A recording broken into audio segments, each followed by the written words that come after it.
Hello, on se retrouve aujourd'hui pour une nouvelle vidéo. On va faire les top et flop de mon année 2025. Donc ça va être quelle a été ma meilleure lecture de chaque mois et quelle a été ma pire lecture. Alors il y a des mois où il n'y a pas vraiment eu de pire lecture parce que ça a été des très bons mois de lecture. Mais il y a quand même eu des livres, voilà. Si je devais faire un classement, je vous présente ma pire et ma meilleure lecture de chaque mois de l'année. C'est parti. En janvier, je n'ai lu qu'un seul livre, donc ça va être très rapide. J'ai lu Glace de Ceci McEwen, publié chez Olympe, et ça a été un coup de cœur. J'ai adoré ma lecture. C'est une romantaisie polaire dans un univers où il y a des failles et des mortels qui sont séparés un petit peu. Les failles, c'est le monde des glaces, les mortels vivent un peu dans la vallée qu'il y a autour, et on va suivre deux personnages qui sont ennemis de chaque clan. Donc une mortelle qui va essayer de survivre à la traque des failles et un faille qui est censé la traquer mais qui au lieu de ça va lui proposer un pacte, un deal. Je vous laisserai découvrir, mais j'ai vraiment adoré cette lecture. Ça a été mon coup de cœur de janvier et il est dans mon top de l'année 2025 que je vous mettrai soit dans la description soit dans le i si vous voulez aller voir. On passe du coup direct à février. Ma pire lecture, ça a été Flawless de Elsie Silver, que j'ai DNF. Je l'ai abandonné. C'est une romance cow-boy américaine avec beaucoup de smut et beaucoup de misogynie. J'ai abandonné à 18%, je suis pas allée très loin. Je sais que certaines personnes m'ont dit que ça venait de la traduction qui était très mauvaise. C'est publié chez BMR, mais je pouvais pas. Juste, j'ai pas apprécié, j'ai trouvé qu'il y avait trop de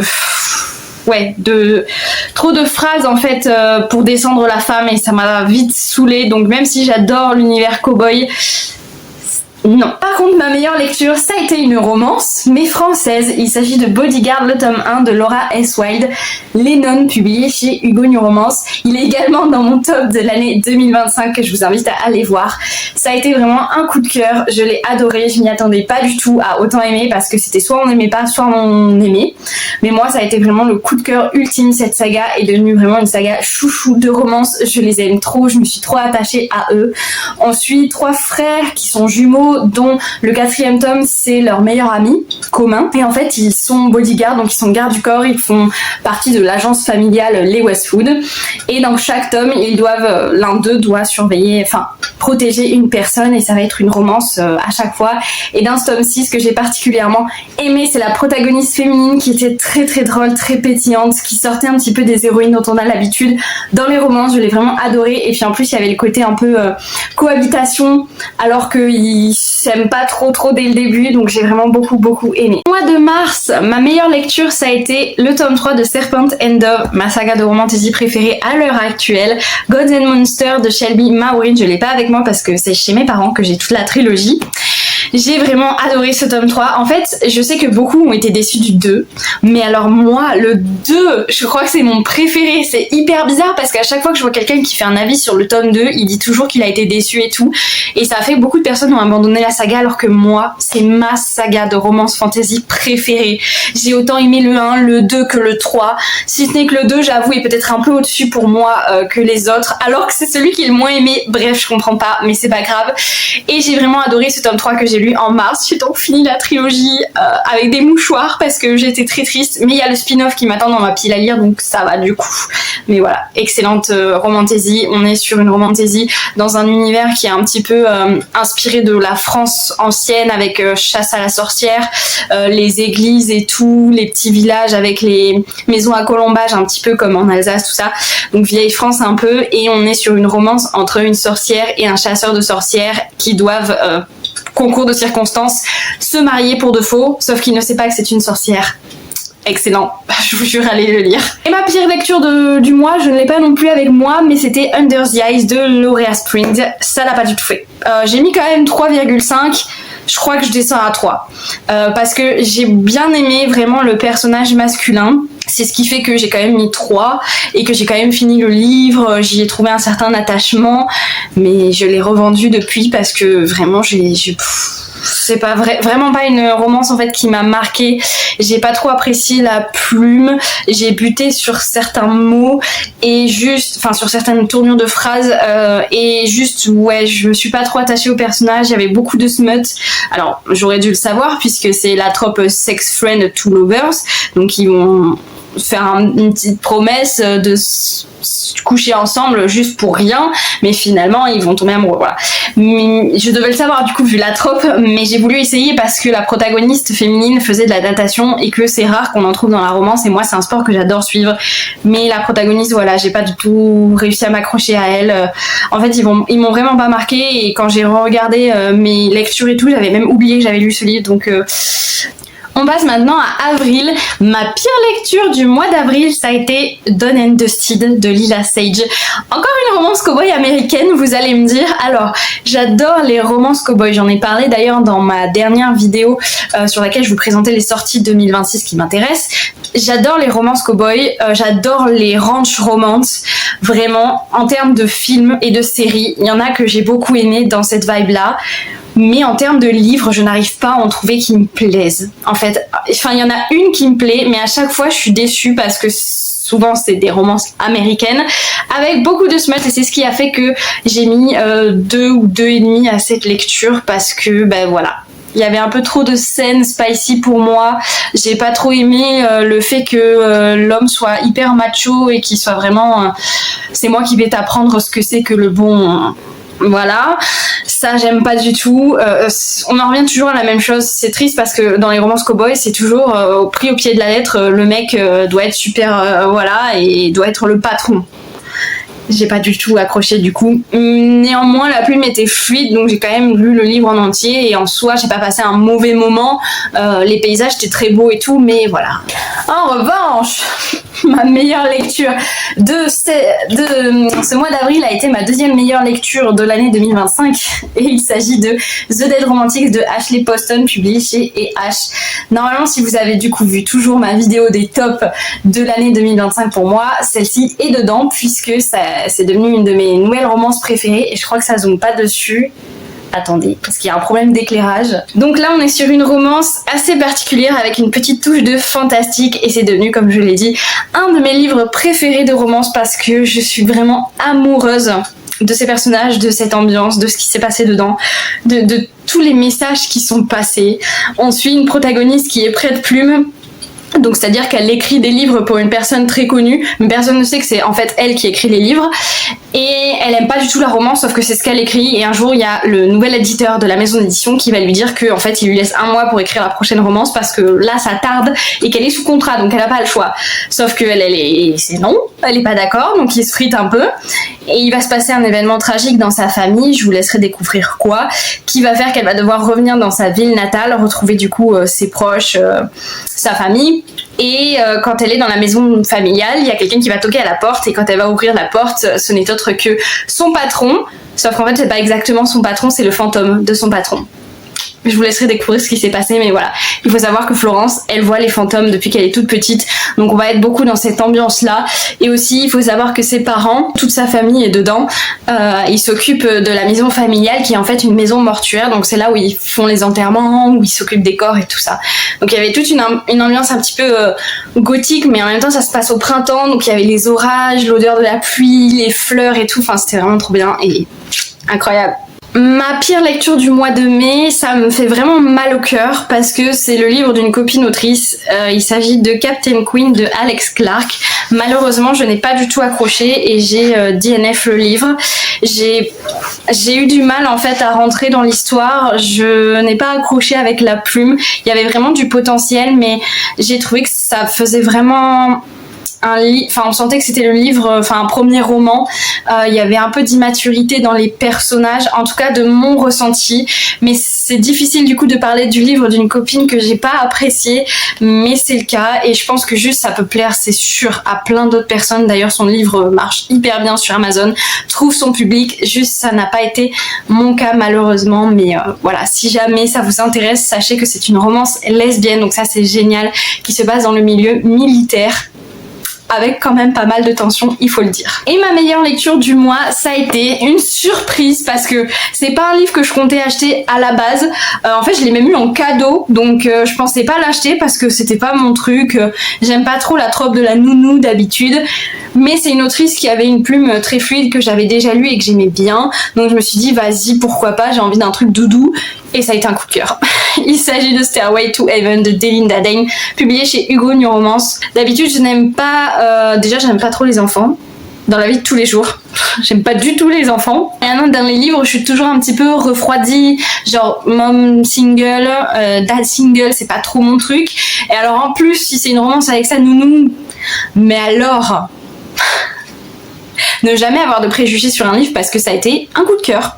Voilà, j'ai adoré, la plume était ultra fluide, je me suis énormément attachée aux personnages, ils m'ont profondément touchée et vraiment j'ai adoré. Je me suis attachée à tous les personnages, autant principaux que secondaires, je m'y attendais pas.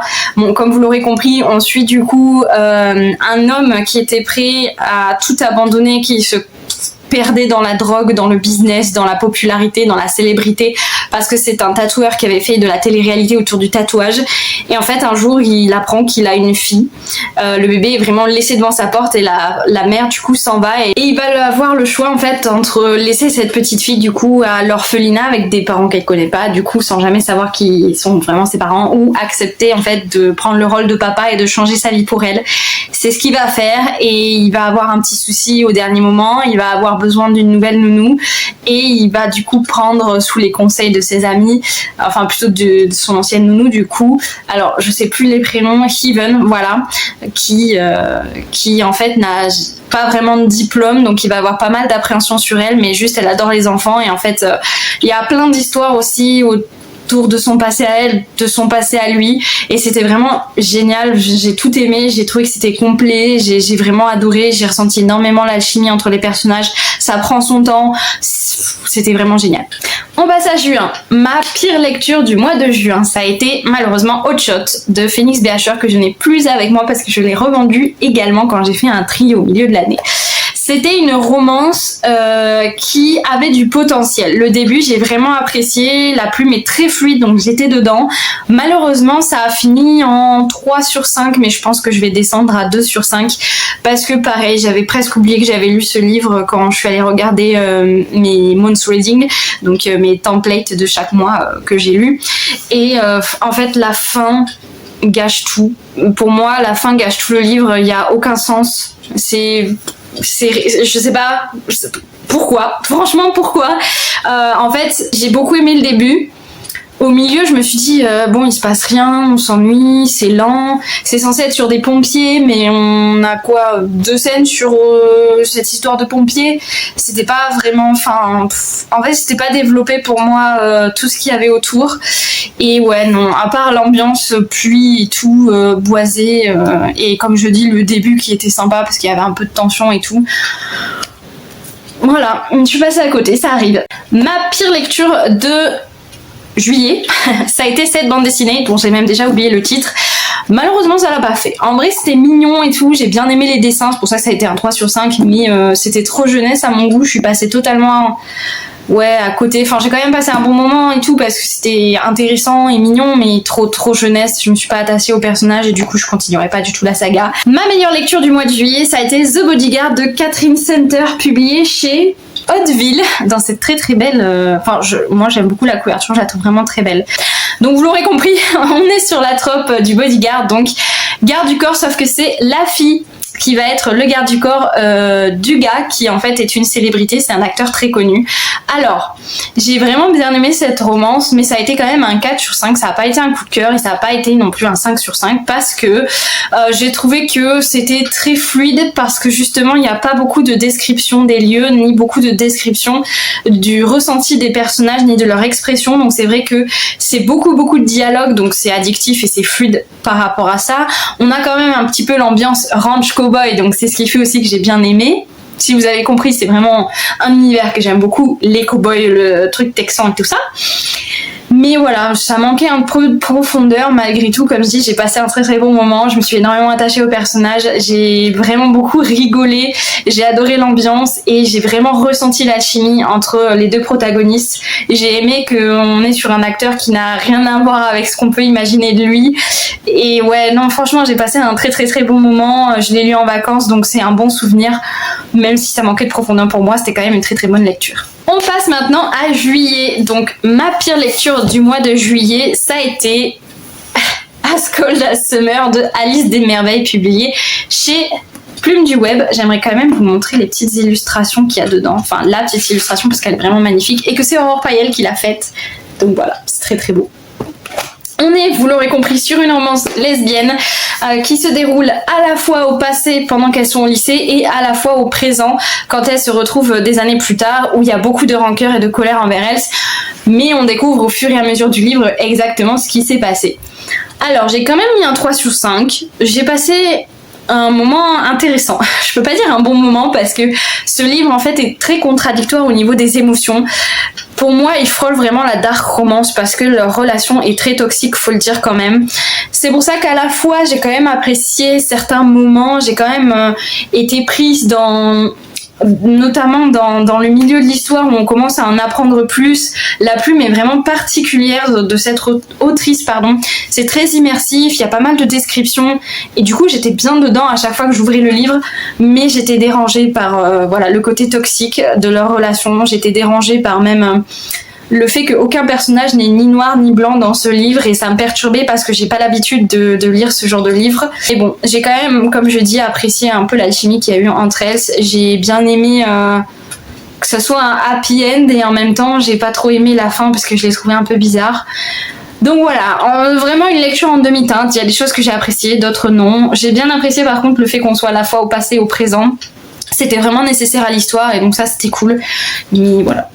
Et ma meilleure lecture du mois d'août fait également partie de mes top 2025. Il s'agit de The Paradise Problem de Christina Lauren, publié chez Hugo New Romance avec mon accent horrible anglais. Bref, là vraiment coup de cœur incroyable. Vraiment, j'ai trop aimé ce livre. Il a surpassé l'Anti-Lune de Miel pour moi, des mêmes autrices qui étaient déjà ma romance préférée d'été de tous les temps. Et bien maintenant c'est celle-ci. J'ai adoré comment les sujets ont été traités, le sujet de l'argent, tous les sujets sociétaux qu'il y a eu autour et tout des personnages, c'est trop bien. J'ai adoré le fake dating, donc c'est fake dating, faux mariage. C'est deux personnages du coup qui se sont mariés quand ils étaient à l'université pour s'aider un petit peu au niveau des dossiers et tout, financiers, la colocation, tout ça. Sauf qu'en fait, ils se sont vraiment jamais parlé, juste ils ont signé le papier, ils étaient mariés, voilà, mais ils se parlaient pas plus que ça.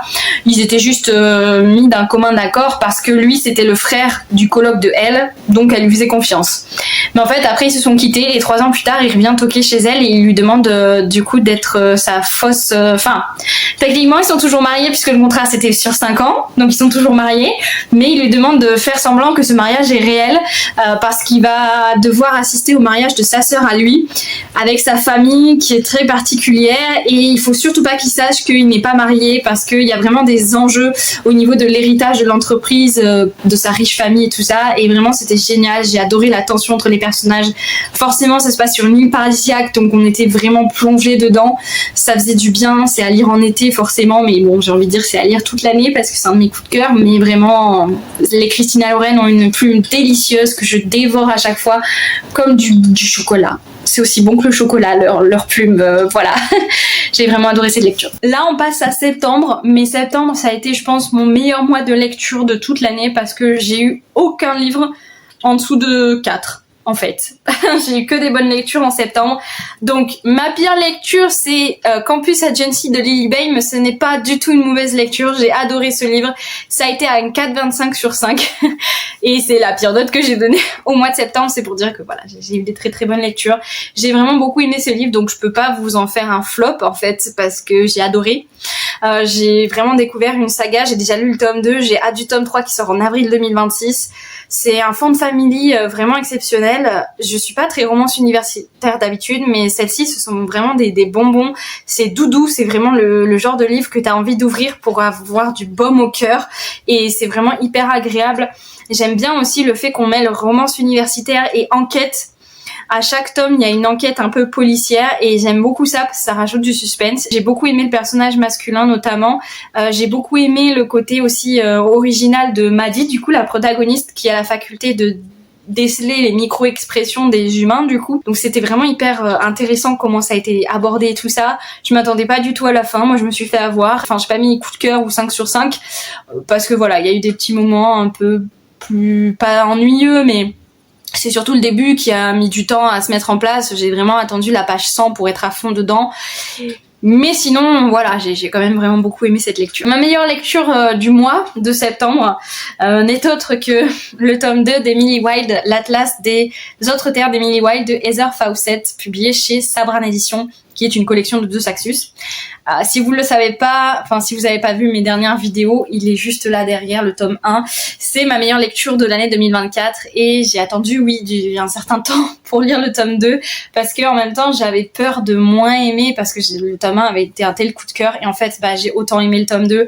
C'était incroyable de retrouver les personnages, j'aime tellement cet univers, j'aime tellement le personnage masculin de Wendell, c'est vraiment devenu un de mes book husbands parce que je l'aime trop, juste je suis vraiment amoureuse de lui. Et ouais, c'était génial en plus parce que ce tome 2, on rentre direct dans l'action, il se passe beaucoup de choses, beaucoup plus de choses que dans le tome 1, et même la romance était beaucoup plus présente, donc forcément un coup de cœur ultime. Et malheureusement, je saurais pas trop comment vous en parler, mais on suit du coup Emily Wilde qui est docteur en fait en petit peuple, si on peut dire ça comme ça. On est du coup dans notre monde dans les années 1800 je crois, ou 1700 je sais plus. Et il existe des mondes parallèles de fées, de gobelins, de lutins, etc. Et elle les étudie en fait quand ils viennent dans notre monde.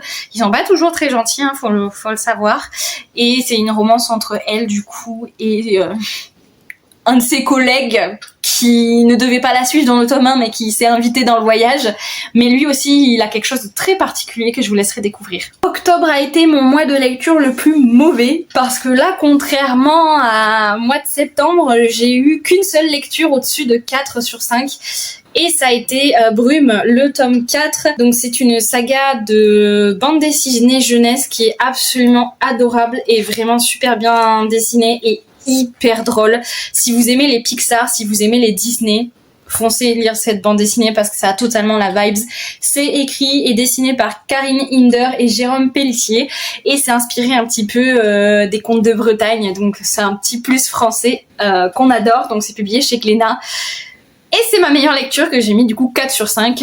J'adore cette bande dessinée, mais c'est vrai que ce tome 4, je l'ai peut-être un peu moins aimé que les autres. Malgré tout, j'ai quand même passé un excellent moment et j'adore les retrouver à chaque fois. Je suis fan de ces 3 petits bonhommes. Et ma pire lecture, il s'agit de Darius Gore de Charles Mazarguil, publié chez Slalom. J'ai failli le DNF. En fait, je l'ai quasiment DNF parce que je l'ai lu en diagonale. J'ai lu la moitié en diagonale. J'ai bien aimé le début, j'ai commencé à être saoulée, j'ai lu le reste. C'est pas du tout mon type de lecture, je sais pas, en fait je l'avais dans ma pile à lire depuis 2020 ou 2021, donc je pense que c'est pour ça aussi, c'est plus du tout mon type de lecture. On est sur du young adulte fantastique. J'ai trouvé original toute la première partie où on apprenait un petit peu à découvrir le monde des enfers, le lycée dans les enfers et tout ça, c'était vraiment original et fallait y penser. Mais il y avait pas de romance, donc moi ça m'accroche pas, les livres sans romance, c'est très rare, ça peut arriver mais c'est rare. Il y avait pas forcément de suspense. Je m'attachais pas du tout au personnage, ça a été un vide intersidéral cette lecture, c'est pour ça que j'ai quand même voulu savoir comment ça se finissait. Voilà. On passe au mois de novembre et là ça a été à nouveau un bon mois de lecture. J'ai eu qu'une seule lecture en dessous de 4 sur 5, mais dans l'ensemble c'était vraiment bien. J'ai passé un excellent moment en novembre avec toutes mes lectures. En plus j'ai lu vraiment beaucoup, ce qui me change de d'habitude, donc j'étais contente. Du coup ma pire lecture du mois entre guillemets, même si ça a été une bonne lecture, il s'agit de La Bibliothèque des Ombres de Rachel Moore, publié chez De Saxus dans cette très très très belle édition que je vous remontre à chaque fois que je le présente en vidéo parce que quand même il faut admirer la beauté des livres de nos jours que enfin les maisons d'édition françaises font. J'ai quand même vraiment bien aimé cette lecture, hein. Ça a été un 3,75 sur 5, j'ai beaucoup aimé l'ambiance, je me suis attachée au personnage masculin et j'ai vraiment été super prise dans l'histoire. C'était haletant, le suspense, j'arrivais pas à savoir qui était le méchant à la fin, j'ai été surprise, j'ai vraiment un très bon souvenir de cette lecture, encore aujourd'hui, un mois à peu près après l'avoir lu. Mais voilà, c'est vrai que ça manquait de profondeur, je veux dire, on est juste concentré sur l'enquête, on apprend, enfin il se passe rien d'autre à part l'enquête. Enfin il y a la romance, mais pareil, la romance je l'ai trouvée hyper trop facile, hyper exagérée pour l'histoire. Juste pour rappeler qu'il y a une romance, il y avait des petites scènes même, enfin, ça allait trop vite, quoi. Voilà. Donc c'est pour ça que ça a été un 3,75, mais en soi, c'était une bonne lecture. Et ma meilleure lecture du mois de novembre, ça a été un coup de cœur, vraiment un gros coup de cœur. Il s'agit de Un Noël sans fin de Christina Loren. Encore, ce duo d'autrices, ça marche toujours avec moi. De Hugo Roman, et j'ai adoré cette lecture parce que ça m'a fait aimer les Friends to Lovers. J'aime pas ça d'habitude, mais là, j'ai adoré. J'ai été surprise. Vraiment, je m'y attendais pas du tout et pourtant ça a été une excellente lecture. On suit une protagoniste qui est amoureuse du fils des meilleurs amis de ses parents depuis toujours, sauf que voilà, ils ont grandi en étant amis. Elle a jamais dévoilé ses sentiments pour lui et le soir de Noël, elle embrasse son frère bourré sans que, il l'apprend mais genre il est content pour elle, alors ça la détruit. Ensuite ils s'en vont avec ses parents, ils repartent du chalet familial et tout ça. Et là, sur le chemin du retour, elle demande à l'univers qu'est-ce qui pourrait me rendre heureuse en fait, parce que elle n'aime pas son travail, elle vient d'embrasser le frère de celui qu'elle aime. Là, c'est le pire Noël qu'elle a jamais vécu et l'univers l'écoute et la renvoie 6 jours en avance. Donc elle va revivre les vacances de Noël et essayer de comprendre comment arranger les choses avec tout le monde, pas qu'avec le frère. Je vous laisserai découvrir un petit peu. Mais j'ai vraiment adoré cette lecture, j'ai ressenti énormément d'émotions dans ma lecture. Au-delà d'une romance de Noël, c'était vraiment une romance incroyable qui m'a beaucoup touchée. Et ouais, juste les Christina Loren, elles font que des romances qui me touchent en plein cœur, qui me font ressentir 1000 émotions à la fois et vraiment j'ai adoré. C'est devenu une de mes romances de Noël préférées. Et comme nous sommes toujours en décembre, je n'ai pas encore fini d'autres lectures, donc j'ai pas vraiment de déception en décembre pour le moment, même s'il reste une semaine, je pense pas à lire plus d'un livre. Je vais seulement vous parler de ma meilleure lecture du mois de décembre, qui sera sûrement pas détrônée. Il s'agit de Un palais de colère et de brume de Sarah Dimas, publié chez La Martinière Jeunesse, qui est le tome 2 de la saga Acotar. Donc le premier tome c'était Un palais, il est juste là d'ailleurs, Un palais d'épines et de roses, c'est ça, et c'est une saga de romance fantasy très très très très connue, donc c'est compliqué aussi pour moi de vous en faire un résumé parce qu'à chaque fois j'ai du mal à faire les résumés de romantasy parce que j'ai envie de vous parler de l'univers pour que vous compreniez un peu ce qui se passe, comment ça marche et tout, mais ce serait trop long. Donc ce que je peux vous dire, c'est qu'on est dans un univers avec des faées et des mortels, que les mortels c'est du caca, que les faées sont trop bien et et qu'il y a vraiment eu beaucoup de rebondissements, que c'était hyper addictif ce tome 2, c'était au-delà du tome 1. Vraiment, je suis tombée amoureuse de l'univers qu'on découvre dans le tome 2, qu'on avait juste entendu de nom dans le tome 1. Je suis vraiment tombée amoureuse du personnage masculin comme beaucoup. J'ai beaucoup aimé l'alchimie qu'il y a eu, j'ai adoré aussi rencontrer les autres personnages secondaires. C'était épique, c'était magique, vraiment j'ai trop aimé, j'ai dévoré cette lecture et c'était un réel plaisir d'à chaque fois retourner dans ma lecture. J'avais trop hâte et j'y pense encore et je pense tout le temps à cette lecture, mais ça n'a pas été un coup de cœur. Ça l'a frôlé mais ça n'en est pas été un parce qu'il y a un élément à la fin du livre qui m'a un peu gâché le truc. Si vous voulez pas être spoilé, arrêtez là la vidéo. Sinon c'est juste que je n'aime pas la trope âme sœur, donc les âmes sœurs, et c'est une trope que j'évite souvent dans les livres, sauf que je savais pas du tout que dans cette saga c'était le cas, et du coup ça m'a un peu gâché le truc parce que moi j'aime pas du tout quand il y a une histoire où les deux personnages sont âmes sœurs, genre comme par hasard ils étaient obligés de s'aimer, c'était écrit dans le destin, c'est son âme sœur, il l'a su dès le départ, il est tombé amoureux d'elle dès le départ parce qu'ils avaient un lien âme sœur, et moi ça me gâche le truc parce que du coup je me dis tout le livre en fait ils apprennent à se connaître, ils apprennent à se découvrir et ils tombent amoureux l'un de l'autre comme ça, et en fait à la fin on te dit qu'en fait ils étaient obligés de s'aimer, et moi ça me gâche le truc, voilà. Mais bon, à part ça a été quand même une excellente lecture, tout le reste j'ai vraiment adoré et j'ai très très hâte de lire la suite. Cette vidéo est du coup terminée, j'espère qu'elle vous aura plu, n'hésitez pas à me dire en commentaire s'il y a un des livres que j'ai présenté que vous avez aimé ou pas du tout, du coup venez discuter avec moi en commentaire, et sinon je vous laisse pour une prochaine vidéo et je vous dis à bientôt.